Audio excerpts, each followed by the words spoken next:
નવસારીની સોસાયટીમાં ઘરે ઘરે ફરીને મહિલાઓ અને ગૃહિણીઓને આકર્ષક સ્કીમ અને લાલચ આપીને છેતરપિંડી આચરતી એક રીઢા ભેજાબાજને નવસારી લોકલ ક્રાઇમ બ્રાન્ચે ઝડપી પાડ્યો છે। નવસારી જિલ્લાના બિલીમોરા, ગણદેવી અને મોરેલી પોલીસ સ્ટેશન વિસ્તારમાં સાડીઓની સસ્તી સ્કીમો આપીને શિક્ષિકા તેમજ ગૃહિણીઓ પાસેથી એડવાન્સ રૂપિયા પડાવી લેતો અને બાદમાં સાડી કે નાણાં ન પરત આપીને ફરાર થઈ જતો એક કુખ્યાત આરોપી સંજય ઉર્ફે સંજીવ સુશીલ પાલને આખરે પોલીસે ઝડપી પાડ્યો છે। નવસારી એલસીબીની ટીમે બાતમીના આધારે બિલીમોરા રેલવે સ્ટેશન વિસ્તારમાંથી આને રંગે હાથ દબોચી લેવામાં આવ્યો હતો। પોલીસે આરોપી પાસેથી 1,05,700ની કિંમતની કલકત્તા બ્રાન્ડની સિલ્ક કોટન સાડીઓ તેમજ રોકડ રકમ કબજે કરવામાં આવી છે।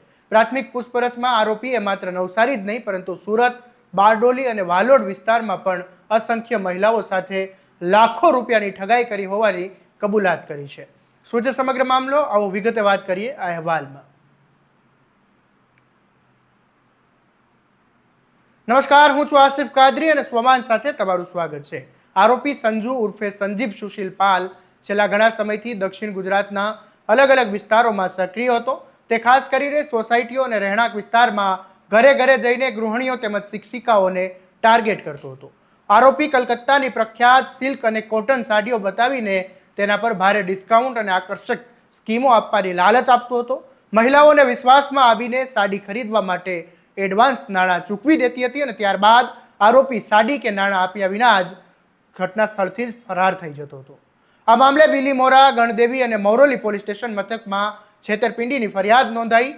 3 પોલીસ સ્ટેશનમાં ગુના નોંધાયા બાદ પણ આરોપી પોલીસને સતત થાપ આપીને નાસ્તો ફરતો હતો। નવસારી એલસીબીની ટીમે સીસીટીવી ફૂટેજ અને સ્થાનિક બાતમીદારોની મદદથી આરોપીની હિલચાલ પર વોચ ગોઠવી અને દરમિયાન ચોક્કસ બાતમી મળી કે આરોપી સંજુ પાલ કોઈ નવા શિકારની શોધમાં છે અને નાસી જવાના ઈરાદે બિલીમોરા રેલવે સ્ટેશન વિસ્તારમાં આવ્યો છે। પોલીસે તાત્કાલિક ઘેરાબંધી કરી અને તેને ઝડપી પાડ્યો। તેની તપાસ કરતા તેની પાસેથી 1,05,000થી વધુની કિંમતનો મુદ્દામાલ હતો, જેમાં કલકત્તાની કિંમતી સાડીઓ અને રોકડ રકમ સામેલ હતી। તે જપ્ત કરવામાં આવી અને પોલીસની આકરી પૂછપરછ સામે આરોપી ભાંગી પડ્યો અને તેણે કબૂલ્યું કે નવસારી ઉપરાંત સુરત, બારડોલી અને વાલોડ પંથકમાં પણ સક્રિય હતો અને ત્યાં પણ તેને અનેક મહિલાઓ અને ગૃહિણીઓ સાથે સાડીની લાલચ આપીને સ્કીમો આપીને લાખો રૂપિયાનો ચૂનો લગાવ્યો હતો। પોલીસે આરોપી વિરુદ્ધ કાયદેસરની કાર્યવાહી હાથ ધરી અને અન્ય કયા વિસ્તારોમાં તેને ગુના આચરી ચૂક્યો છે તે દિશામાં પણ વધુ તપાસ તેજ કરી છે।